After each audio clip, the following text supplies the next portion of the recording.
So in the previous lecture video of this topic, we looked into the output part, or more elaborately speaking, we saw how to calculate total product, marginal product, and average product, and their corresponding theories. And in this lecture, we are going to see the costs that the firm incurs when it produces more output. So let's begin with short-run costs first. We already know to produce more output in the short run, a firm must employ more labor, which means this will increase its costs. We describe the relationship between output and costs by using three concepts, which is total cost, marginal cost, and average cost. Let's begin with total cost first. So total cost, in short TC, is the cost of all the factors of production a firm uses. We can divide total cost into two categories, total fixed cost and total variable cost, where simply put, total fixed cost, in short TFC, is the cost of the firm's fixed inputs, for example, say machines and etc., and total variable cost, in short TVC, is the cost of the firm's variable inputs, where labor is a perfect example of a variable input. And so, total cost can be found by adding the total fixed cost and the total variable cost of the firm. And as you can see on the graph, in the short run, the total fixed cost is constant and the variable cost is rising as the firm increases output. So we can say in the short run, as the total variable cost rises, so does the total cost, whereas the total fixed cost remains constant. Next we have marginal cost. Well, marginal cost represents a change in the total cost resulting from just one unit increased in output. And the formula, as you can see, provided on the slide, which is simply the change in total cost divided by the change in the quantity or output. Finally, we have average cost, where very simply, average cost is the cost per unit of output and can be distinguished in three categories. Number one, average fixed cost, in short AFC, which is basically the total fixed cost per unit of output. Then we have average variable cost, in short AVC, that is the total variable cost per unit of output. And then we have average total cost, ATC, which is the total cost per unit of output. And as you can see, the formula is laid out for you on the slide, which is simply TC or TFC or TVC divided by the quantity. So when you divide them by the quantity, you should get the averages, which basically is the normal and a common way to find any averages, and I'm sure you all are familiar with this. I understand an example will be a great help for you, so I have an example ready for you for all these three types of costs. So here is an example of all the types of costs we have discussed about. And also the answers are given for you. So all you need to do now is plug in the values in the formula that you have just seen and find out if your answers matches with these in the slides. This can be a quick practice for you, and so you may want to pause this video now and give it a quick try.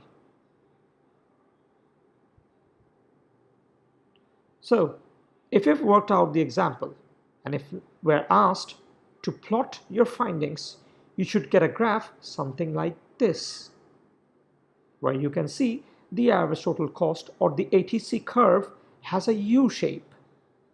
And this can be explained with two reasons. Firstly, we know as the output increases in a firm, the firm spreads its fixed costs over a larger output and therefore its average fixed cost decreases.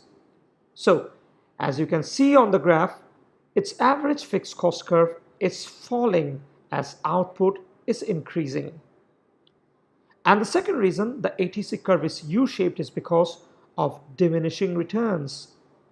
This means that as output increases, then more and more larger amounts of labor are needed to produce an additional input of output. So this increases the average variable costs and eventually average total cost also rises. Further to that, you can see a similar case with the MC curve. Here also in the beginning, the marginal cost falls. However, as output increases, each additional labor produces now less and less output, as well explained by the law of diminishing returns, as you can see on this slide. Now, let's combine the cost and the product curves that you saw in the last lecture video together. You know that technology determines firms' costs. This shows the links between the firm's technology constraint, that is a product curve, and the cost curve. So basically, the figure highlights the links between technology and costs. As labor increases initially, marginal product and average product, as you can see, rise, and the marginal cost and the variable cost falls. Then, at the point of maximum marginal product, the marginal cost is at a minimum. And as you know, as labor increases further, marginal product diminishes, and thus the marginal cost increases. Next, let's understand how the cost curves may shift. As you can see, two reasons have been highlighted, where technology is one of the reasons. So, as you know, a technological change increases productivity, and this shifts the total product curve upward. It also shifts the marginal product curve and the average product curve upward too, since with better technology, the same inputs can produce more output. And so, technological change lowers cost, and this also shifts the cost curves downward. Similarly, an increase in prices of factors increases costs and shifts the cost curves. But note this, the way the cost curve shift depends on the type of factor prices that are changing.